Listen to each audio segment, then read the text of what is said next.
When you think of Valentine's Day, you probably think of roses, candles, and romance. But for these NYU students, it's a chance to talk about the more complicated side of love and gender. To raise awareness, they are staging a performance of the Vagina Monologues. NYU law student Zoe Lillian is the show's director this year. I think the Vagina Monologues is really important as a play. I think that having conversations about bodily, sexual, and reproductive autonomy are super important. And I think the louder you have them, the better it is. I think when you do it through art, people listen more because they don't realize that you're teaching them something. They're just like, oh, I'm being entertained. But Lillian knew the play, written almost a quarter century ago, can be seen as out of touch. It's also hyper problematic. I mean, it's biologically essentialist. It can sound kind of trans exclusive. It equates being a woman with having a vagina. And so that's another conversation that I want to have, and that's especially why I wanted to be a director this year, because I wanted to confront those issues head on. I cut out any line that sort of equated having a vagina to being a woman. And so for me, it's very much not about the vagina.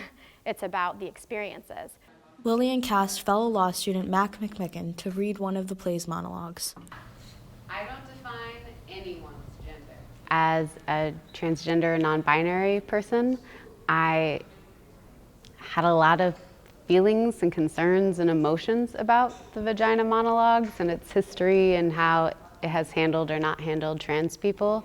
And I kind of saw this as an opportunity for me to wrestle with some of that personally.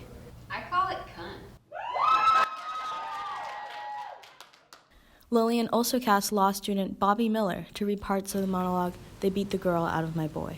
I didn't know they had a piece about trans women, so I thought, I heard they were doing that, but that they couldn't find trans actresses, so I thought, it would be an interesting experience. I know that I was always a girl. And the audience loved it.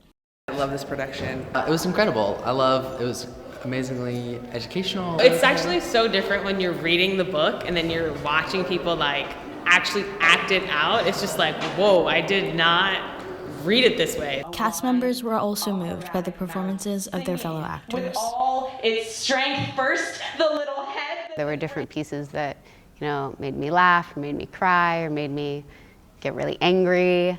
But the fact that it has parts, particularly in the beginning and the end, that are collaborative, and then everyone kind of has the opportunity to really claim a powerful storyline through the different monologues. Ticket proceeds from this week's show will be going to Survived and Punished, an advocacy group for domestic and gender-based violence. I think this is the first year that the show has gone to support us, and it's wonderful to have that long-standing sort of theater project that gets used in this fundraising way.